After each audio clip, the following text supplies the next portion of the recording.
In the year 2019, our world has become a sort of twisted carnival. The strongman tests usurped by arrogant, myopic, wannabe despots who march gladly to fascism.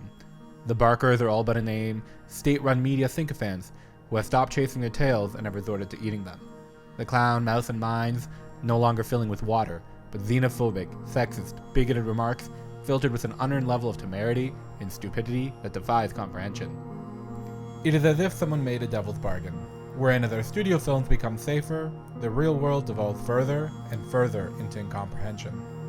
One studio film released this year, Jordan Peele's Us, manages to strive and exist within these confines. Simultaneously, it is an entertaining high-concept horror or genre film that invokes memories of years past, and also a terrifying parable of the times of which we live in.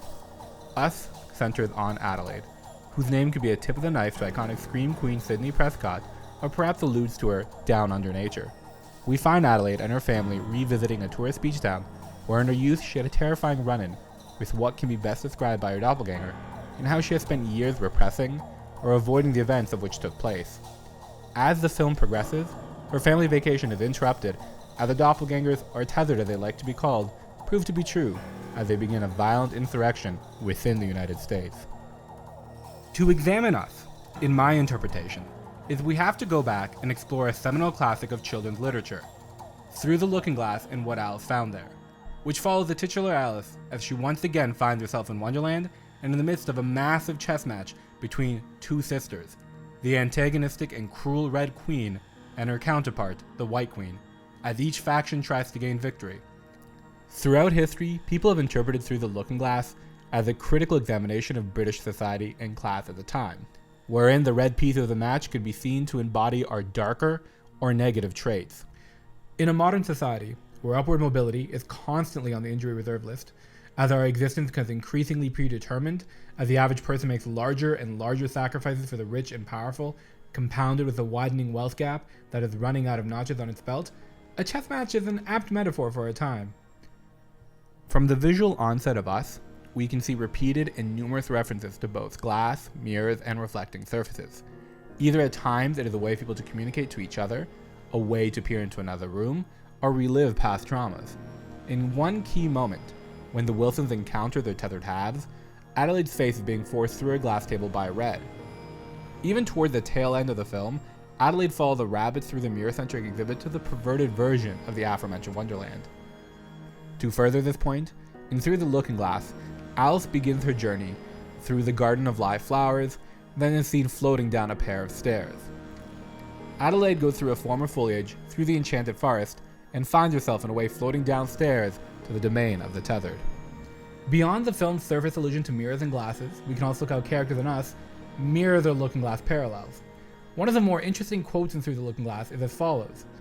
"Well, in our country," said Alice, still panting a little, "you generally get to somewhere else if you run very fast for a long time, as we've been doing." "A slow sort of country," said the Queen.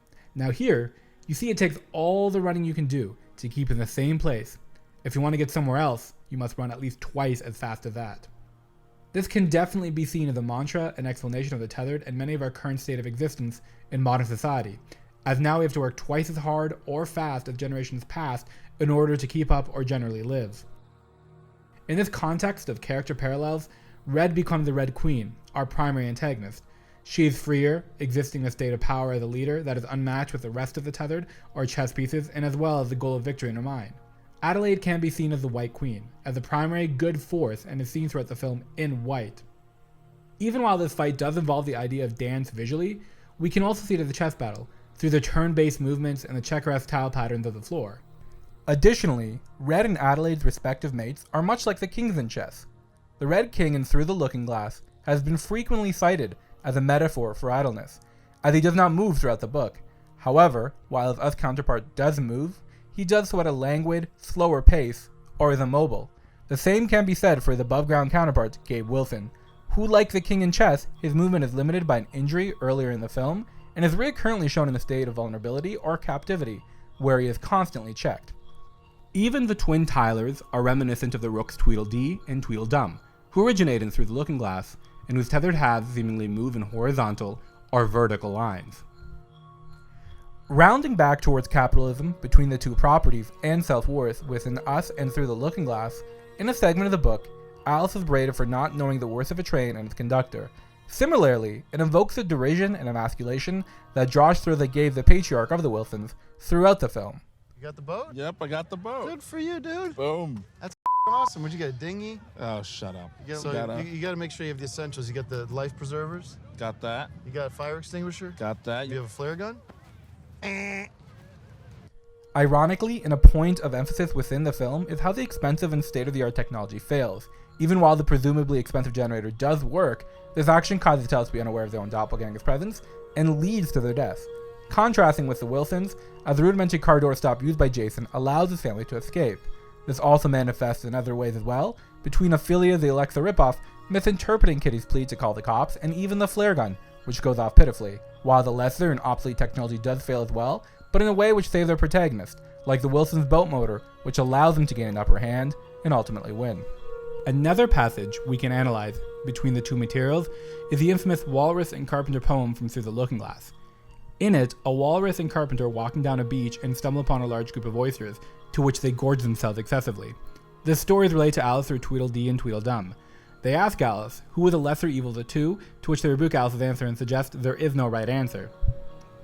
It is interesting to note that Adelaide deliberately goes out of her way to eat much less than her family and denies indulgences like alcohol. It is revealed at the end Adelaide is actually a tethered half, managing to swap identities when they encountered each other when they were younger. The film thus suggests, like the poem, both parties can be seen as culpable and neither side is truly right. Red was denied her rightful surface life. Her quest of revenge led to the deaths of many innocent people. We can also liken this to our own engagement within the capitalistic system.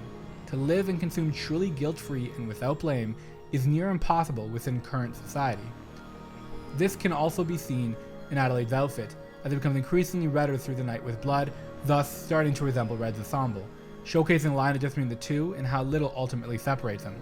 If the world indeed has become a dark carnival, it has become an arbitrary game of increasingly rigged ring toss. Turns are diminishing and the ultimate prize of survival is slowly becoming out of reach. As each day passes, the ability to solve these issues becomes harder and requires larger actions. Thus, that quote from Alice becomes startlingly prescient. Now here, you see, it takes all the running you can do to keep in the same place. If you want to get somewhere else, you must run at least twice as fast as that.